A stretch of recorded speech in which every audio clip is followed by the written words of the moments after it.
So guys आज बात करेंगे पर्सनल लोन के बारे में या क्रेडिट कार्ड में अगर आपका पैसा बाकी है तो हमारे दिमाग में अक्सर ये होता है कि बैंक या एनबीएफसी वाले हमारे ऊपर केस करेंगे या हमारा पैसा माफ़ हो जाता है या राइट ऑफ में जो पैसा दिखता है वो कब तक दिखेगा।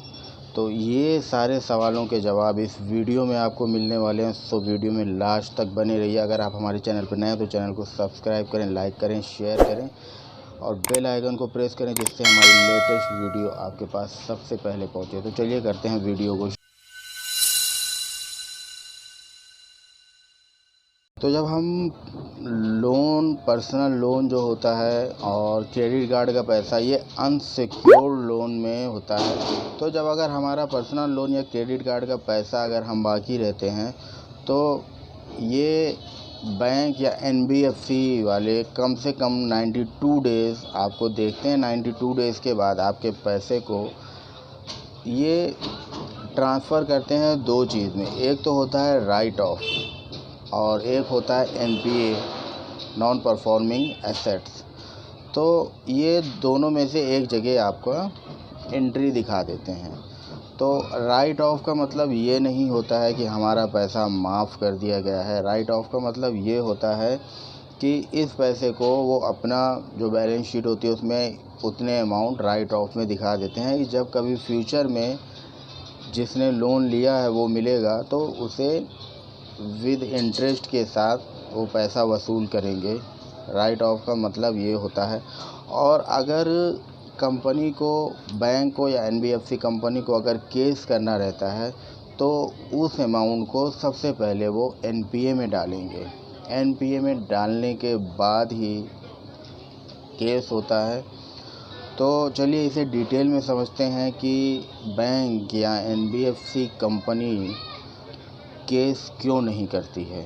छोटे अमाउंट जो होते हैं 50,000, लाख, 2 लाख, इन पे केस नहीं होता है। अक्सर आपने देखा होगा सिर्फ डराया धमकाया जाता है। तो चलिए फुल प्रोसेस जानते हैं कि केस क्यों नहीं होता है और किन पर केस ये लोग करते हैं। जब आप पैसा ले लेते हैं और ईएमआई पे नहीं करते हैं तो बैंक की तरफ से आपको कॉल आता है, बहुत सारी कॉल आती है और वो लोग 2 से 3 मंथ देखते हैं। 2-3 मंथ के बाद उस फाइल को ट्रांसफ़र कर देते हैं रिकवरी एजेंट के पास। तो इनकी एक अलग वो होता है, ये कमीशन के बेस पे होते हैं।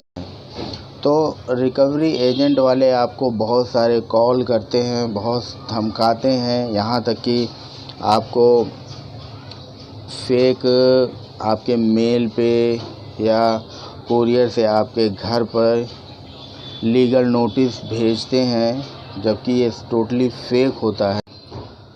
और फिर जब डरा धमका के ये लोग थक जाते हैं तो फिर बैंक आपके जो अमाउंट होता है, अगर बड़ी अमाउंट होती है आपकी तो उसे एनपीए में, आपके अमाउंट को एनपीए में डालने के बाद आपके ऊपर केस कर देते हैं।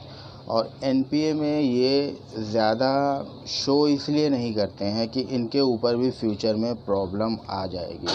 तो इनके ऊपर प्रॉब्लम कैसे आएगी? तो होता ऐसा है कि एनपीए का मतलब होता है कि अगर इनका एनपीए ज़्यादा रहेगा, परसेंटेज ज़्यादा बढ़ जाएगा तो फिर इनकी बैंक बंद होने का डर बना हुआ रहता है। क्योंकि अगर इन्होंने ज़्यादा लोन लोगों को बांटा और एनपीए का परसेंट ज़्यादा है, मतलब कि लोन रिकवर नहीं हो पाया है, तो इनके फ्यूचर में इन पे बहुत प्रॉब्लम होती है और बैंक या एनबीएफसी इनके बंद भी हो जाते हैं। तो इसलिए ये छोटे अमाउंट जो होते हैं 50,000, लाख, 2 लाख के, वो कभी एनपीए में नहीं डालते हैं और उन पे केस नहीं करते हैं। बस ऊपर से ही वो लोग डरा धमका कर कोशिश करते हैं कि वो पैसा निकाल लें।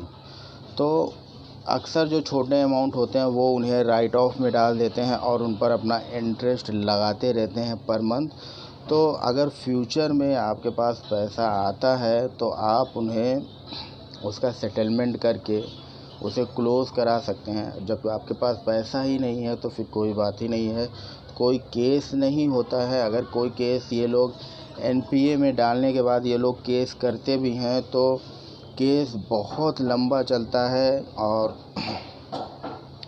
इसमें भी बैंक को कुछ प्रॉफिट होने वाला नहीं रहता है, क्योंकि बैंक का भी पैसा काफ़ी खर्च होता है इस केस में। तो ये लोग केस करने से बहुत ही बचते हैं। सो गाइस, सीधी सी बात है, अगर आप पर्सनल लोन या क्रेडिट कार्ड का पैसा बाकी है, अगर आपके पास पैसा है तो आप उसका पेमेंट कर दें, और अगर नहीं है तो डरने की ज़रूरत नहीं है। आपका अमाउंट राइट ऑफ में डाल दिया जाएगा, और बाद में जब कभी भी आपके पास पैसा हो तो उसको सेटलमेंट करके 20-30% ज़्यादा से ज़्यादा सेटलमेंट करके उसे क्लियर करा दें। और जो ये थर्ड पार्टी वाले होते हैं, डराते धमकाते हैं, उन लोगों से डरने की ज़रूरत नहीं है। आप जितने भी नंबर से वो लोग कॉल करते हैं, आप उनको ब्लॉक कर दें।